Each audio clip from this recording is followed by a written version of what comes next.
So, it's the end of Module D, and I'm going to talk to you about my whole process. Definitely still okay. So, it's the end of Module D, and I'm going to talk to you about my kind of whole evaluation and talk to you more about my presentation, because I think in my presentation to the class I didn't really do it as well as I originally planned. I made notes and I didn't stick to them. So I'm going to talk to you about the whole of everything, how I presented this to the exam board, and then I'll obviously then go through my presentation and what I did. So I originally started by picking out what I wanted to develop, what skills I wanted to develop, and there wasn't a lot for me because I didn't know what to do. So I went on and went, you know what, I'll develop film composing, but I didn't want to just develop film composing.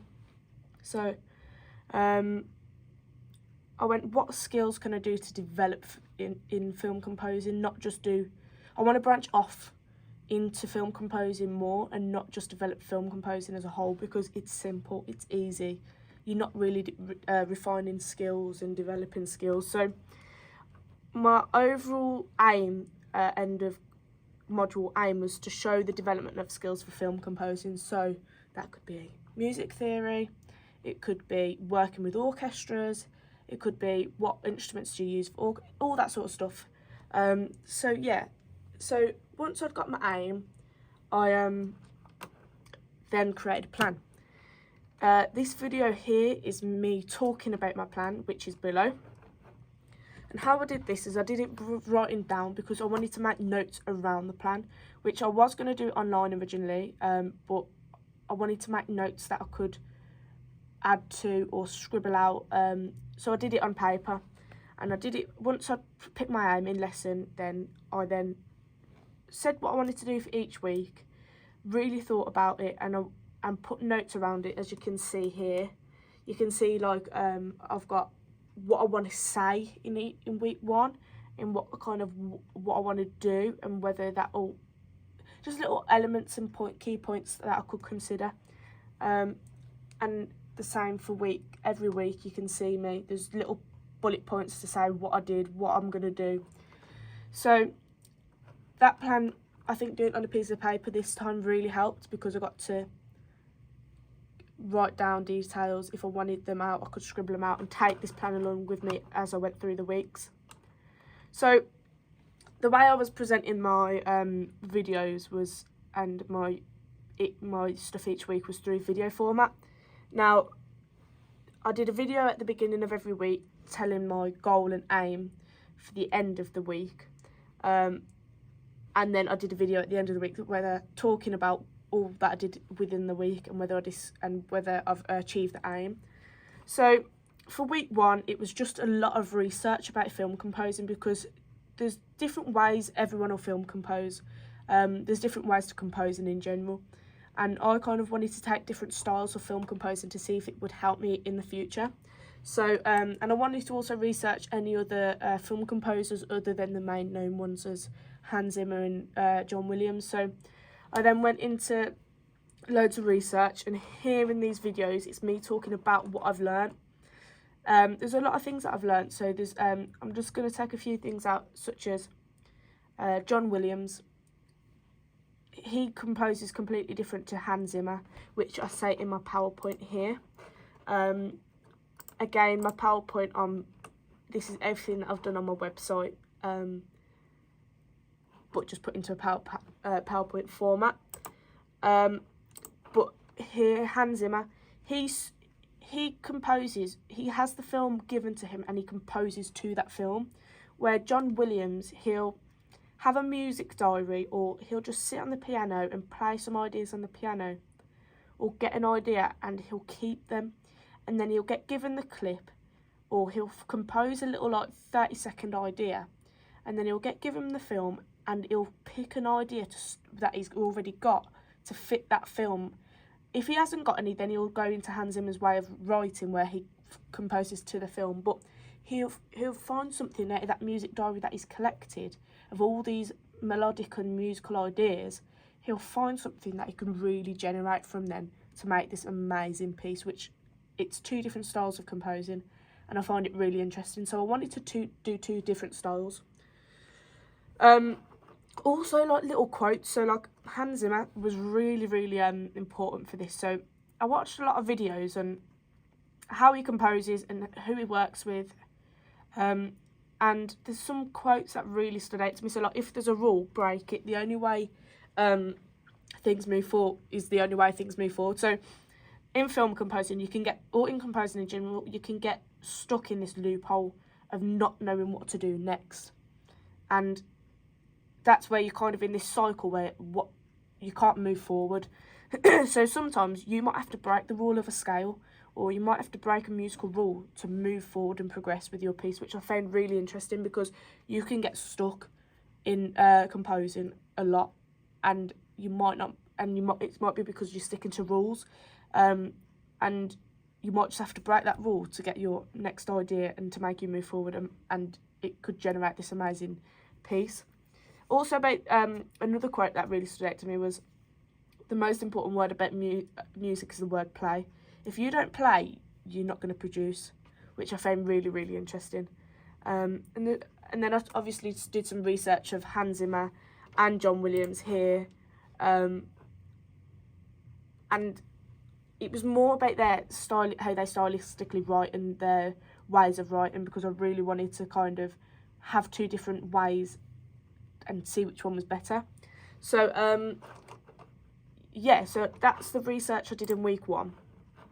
As you can see here, it's me talking about that. So week 2 then, I kind of get stuck before I've even started. So I'll do a video of what I wanted to achieve by the end of the week. And in week 2, it was to just film compose, but I picked my clip, but I was thinking, how am I going to show that I've developed my skills with film composing, or even composing in general? I'm not going to have anything to show the before of this project. So I went on my website and did a lot of looking at what kind of things I can use to show my beforehand of film composing. So here is a little clip of me film composing at the very beginning of the year, which is to a 2-minute clip of Blade Runner. But you can see, kind of, hopefully by the end of the project, you can see how bad this one is and how good my end of one is. And there's 2 little pictures here that I've composed to. It shows kind of the skills that I want to develop, so synth work, melodic ideas, logic instruments. So hopefully there you have a good package of what my skills were like beforehand, before this project. So that was kind of, once I went and someone went to me, have this as a starting point to go, this is what I want, I'm starting with my skills. I could then go, okay, I know that I've got something that I need to make better. So here you have me talking about this, and you have me talking about all this, all research about film composing still.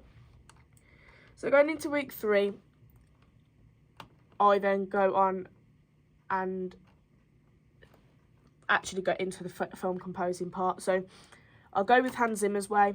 I pick a clip and I write to that clip. But before I even had to write, I thought, let's get some ideas down. So I started getting ideas down to this clip, and it just wasn't working. I couldn't develop it. So I went, you know what? I need to develop my music theory here, because I'm not developing, I can't develop my progressions and my musical elements within the piece if I don't develop my music theory, which it wasn't a skill that I was going to develop, but it was needed to be done. So I originally went on to musictheory.net, which we got taught about, and it was just kind of refining my skills, which I already knew. So I did some research and I found a new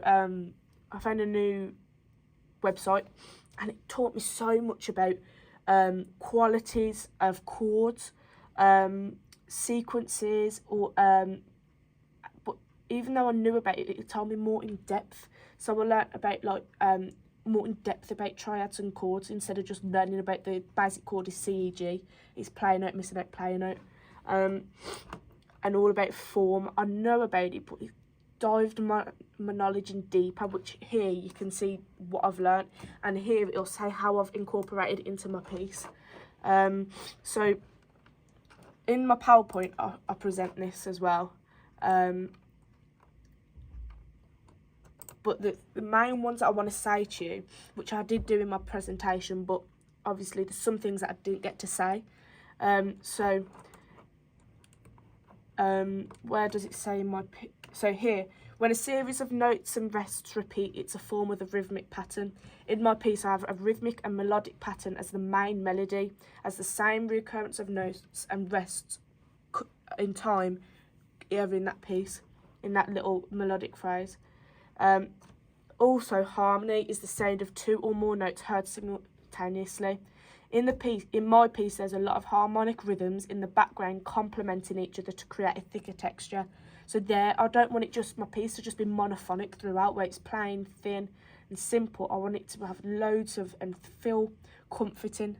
I wanted to also create mood with this piece, but that's creating a mood kind of didn't come into play until my last piece.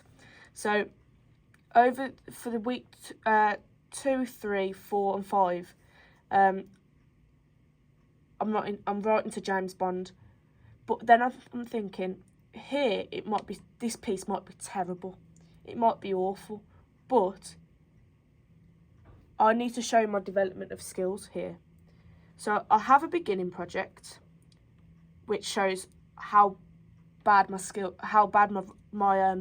compositional skills were before. Now this project is showing my developing skills. I need an end product. I need to show that I have something really good to produce at the end. So this piece now, the James Bond piece, is me showing my development of skills. They might have not gone right, they might not have gone wrong, but it shows the development of skills. And then I have an end project, but this all comes to play when I'm off track with my plan. So I'll talk more about that later on. But getting back to my music theory, I also added a call and response. So call and response is when music interacts and has a musical conversation, such as two phrases, for example. In my piece, I have a melodic phrase. After it's repeated a few times, I want it to feel like the music was having a conversation with each other, with different instruments. So in different sections, I was having musical conversations, calling and responding. It's the same melodic phrase and sentence, but slightly tweaked. But it made that piece feel really whole and really comforting. But again, this is in my very last piece. But this is all what I've learned. I've incorporated it into my pieces. So like for my end piece, my piece is major, and my root notes of the chords, I'm playing it in major, but I'm playing in the minor keys. I'm playing in the major scales, but I'm playing in I've got minor chords. So it's those sort of things where if you know what you're doing, you can really incorporate it, such as cadences. In my very last piece, my melodic line in my piece ascends and descends with the one melodic phrase. It shows the difference with the melody, as it needs some sense of ending, which the melodic phrase ends. It doesn't make you feel like it needs to go on any longer, which it's come to a full stop, which are called cadences, and that's a perfect cadence. My melodic phrase ends on the 5-1, so my melodic phrase ends with a perfect cadence. Ending the phrase, making it feels like it's fully stopped at perfect cadences, which I didn't even know. But then I could come into play and use cadences in my final piece, which I did. So it's just those little things that I learnt in week 2 and 3 from these new sites really helped me develop my skills for these 2 compositions that I did. So this week I used some music theory that I learned and created the structure and melodic phrases and chord progressions for my phrase and my piece. So that was that week, and then in week 4 I then started on to get into a skill within film composing, which was Logic Instruments. And here I was thinking, what can I actually do? Logic Instruments is hard because they're simple. There's not much you can actually do with Logic Instruments unless you go outside of Logic and use instrumental plugins. So I was originally going to do synths this week, but I was researching synths, watching a video, and it came up with when you go onto Logic and you create a new instrument, it comes with the drop down menu and there's loads of synths, and then underneath there's horns, strings and something else, and I clicked on it and I went, you know what, I'm going to do Logic Instruments. You can change the dynamic range with this. So I did it this way, and I tried, and it's something different because you can create a horn or a violin or a string instrument to sound how exactly you want it. You can change the dynamic range, the tone, the sustain of the notes, whether you want it articulated. You can change the volume. So it's a very big difference to just going onto the instrument library and going, yeah, I'm going to just pick that one, because you can actually create it to how you want it to sound. So here you see me do this, and you see me show you how I created those instruments. Then in week 4 and 5 I was meant to do that with Logic, but as I said, there's not a lot that you can do with Logic Instruments unless you dive outside and use plugins. So I kind of then went, okay, I'm going to go for week 5, I'll learn skill 2, which is synths. I'll spend 1 week on that, and then at the end of week 5, I'm going to make a new song and compose a new song, and hopefully then that'll be the final end thing. So I have my beginning projects, which show how bad I was. I have my developing project, and then I have my developed project. So I did synths in week 5. I went on and watched that video that I watched to find out about those Logic Instruments, and I did some research on what the dials are on the ES2, what they actually mean, why are they there, what do they control. So the control, one controls the pitch to attack and delay, one does the glide. There's loads.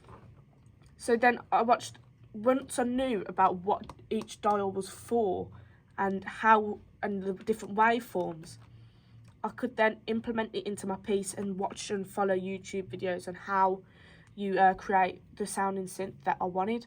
But I got into my piece then, and it's a really sad piece, and I thought, how am I going to incorporate synths into my piece? It's sad. I can't play a melody with a synth in this piece. It's really sad. So I tried creating drone notes underneath and put them really quiet, and it just weren't fitting with the mood of the piece. So I was then having to kind of go into the piece and go, what kind of things if there's a plane going above and you can see it in the clip, can I kind of create the sound of a plane with a synth? And in the piece at the very end, I think it's about 4, 5, 6 bars, there's missiles flying over, and I went, okay, I'll create the sound of a missile, or kind of create a really rumbling sound of a missile flying over. So I had 3 synths then, and I layered them up on top of each other to create that, which you can see in this video here. So it was kind of what I wasn't planning on doing, but because I picked a different emotion and style of piece, I had to adapt with that. So in week 6 here, you see me talking about how I'm going to then compose to a final clip, and I compose, and that's what I did. But I composed by just writing a melody. I played on the piano, loads of melodies, see if I could get it, and just kept it recording on Logic, and I just kept playing, and I got a melody, and I worked around it. I got a chord progression. I added a melody. I was adapting to this, so I had about 6 to 10 bars then of this something really, really good. I played it to a peer, and he went, "This fits really, really well with Downton Abbey, the opening credit scenes." I played it with it, and it went really, really well. So and then I put that clip to it then, and then I could adapt with that then, and I was adding stuff that I didn't think I could add, adding call and response elements, cadences, structures. So then I could develop, but I had this plan that I could go to, and I had loads of different ideas that I could pick from and go, I'm going to pick that one and put it to this piece. In this week, I also had a checklist. So I was checklisting, making sure I was doing everything right, getting everything done that I wanted to do, sticking on track with my plan. But then I wasn't on track with my plan, so I had to redo my plan from week 6-ish, which will be on my presentation. Which is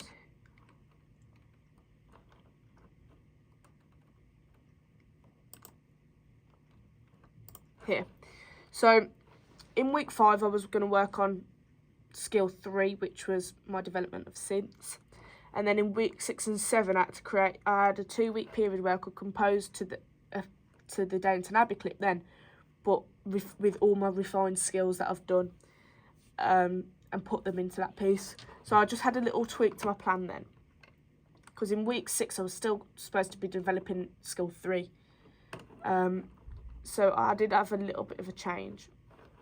And then here it shows, there's a screen recording here, it's 1 hour 20 minutes long. It showed you my process of how I film compose this style of film composing. Here you just see me writing loads of notes just playing loads of notes and deleting it, and you see it then at the end, you see we're picking it, finding a clip and putting it to the clip, and it fit really, really well. So it just shows that there's different ways of composing, and it's whatever suits you. For this, different projects you might go in with a different approach, and it's fine. So week 7 then, I was still composing to this clip, but I said if I had time at the end, I would like to develop Logic instruments even more, because I haven't really developed them. I've watched a YouTube video and put that into my piece. Yeah, it's developing my skills because I didn't know about it and I've implemented them, but it's not really pushed me. So I said if I do get any chance in the future, I'd like to use Eats Meets West, which is a software outside of Logic, which it's instrumental plugins, orchestral, any, there's loads, and put them on. So I created my piece then, I had the final product, and then I went into Eats Meets West, which someone's already got downloaded and all the plugin software on. In my class, so they'd kindly let me use it. They showed me I've researched all the process about it though in the week of the Logic stock instruments, and I changed all my Logic stock instruments to Eats Meets West, and here you can see me in this session doing that, working with Eats Meets West. Any problems that I came into, you'll see different reverbs I've used as well on the pianos, and Opus. I used Opus.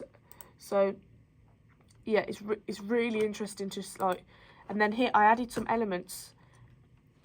It's just, there's so much that I learnt with Eats Meets West, but it changed my piece massively. It created an emotion and a mood to the piece. And here was seeing like how this full orchestra sounded like the ones on Eats Meets West, and how that big difference it was. So in this whole process, you'll see me working with the software. It's an hour-long video, but you can skip through it and see the problems that I faced with it, or the problems that how well I worked with it. And then here is my piece with the plugins on. I am going to show you in a minute a comparison of before and after, but that's what I did in this week. It really helped me really, really helped me push my skills, this did, because I got to work in the future. If someone went, I want you to compose to this piece for me, and they go, but I want to know what skills you can work with. I can work with Logic. I can work with instrumental plugins outside of Logic that can create moods and fit the piece. So it really helps you adapt for the future. So my James Bond piece, it shows my development of skills. I didn't use Eats Meets West on this. I think it's nowhere near as good as my own piece, but it does show a massive difference from my beginning pieces. So yeah, in week 8, I then kind of evaluated my process. So I kind of went, what were my strengths of this project? I put my skills for instrumental plugins have massively developed, working with different softwares outside of Logic, because if you told me, if I didn't do any research on Eats Meets West and went, today guys, I need you to use Eats Meets West, I would have been so confused, and before I wouldn't have had a Scooby of how to work with that software. And it definitely helped me adapt if I had to use other software and instrumental plugins other than Eats Meets West as well. I've also, I think my film compositional writing has massively developed. Before, I wouldn't have been adding sevenths into my triads, or I wouldn't have been thinking about the texture, whether I want it monophonic, polyphonic. I'd just be playing something and making it fit. I wouldn't have musical conversations. I wouldn't have ascending and descending musical phrases. So I think my compositions are at a good quality now, where before they weren't. I've also refined many skills that will help me in the future, in film composing, but also if I had to go and work with if I did live sound and I had to go and work with an instrument orchestra, I know what instruments I'd want to use for certain pieces, if that makes sense. My weaknesses, I don't think I've developed synths that much. Yeah, I have developed them massively from what I did know, because I didn't like synths before and I didn't have a really good knowledge of them. I now know what dials they are, what each dial is, how much I need to turn it up, whether I need to turn it up a lot for what, and how to create the sound that I'm looking for. But I think going outside of it, if I wanted to develop it more in the future for synths, I think there's like there's like working outside of Logic, not in the ES2. So I could work with plugins and synths outside of Logic that you put into Logic, such as like something, and then make a massive sound and a massive difference. So I think that's something that if I did with synths, I could develop even more in the future. And threats, I think my original plan was good, but it wasn't the best. It needed adjusting halfway through the project. I think at the beginning it was great, it kept me on track, it helped me move forward with the project, but it needed adjusting, which is fine because I had an original plan and I had to slightly adjust it. I gave myself too much time, I think. I was being optimistic, which I'm kind of glad I had that bump, because I now I have 3 elements of the beginning, how I show a piece before the beginning, my piece developing my skills, and then my end skills developed piece. So yeah, I think that's it, and I think I've done really well. My presentation as well, I'll show you the before and after. So this is my piece beforehand, before using Eats Meets West. So this is just Logic instruments.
you get the idea of that, it doesn't sound nice. It sounds processed, which this, now if you listen to this one, it sounds so full and like an actual orchestra has created it, and it's really, really nice to sound and listen to.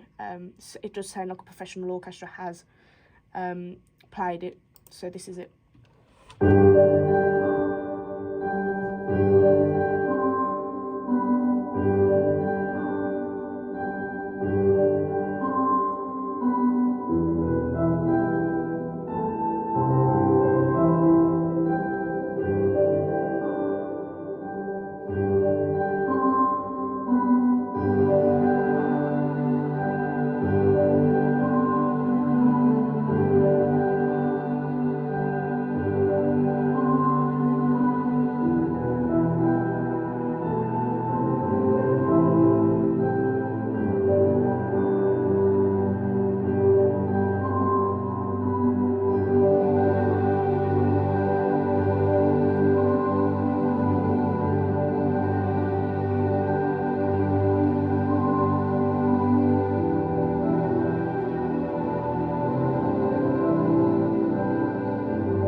That's something that you'd listen to that would actually be on the TV, where this one, it wouldn't, if that makes sense. So there's a massive difference there.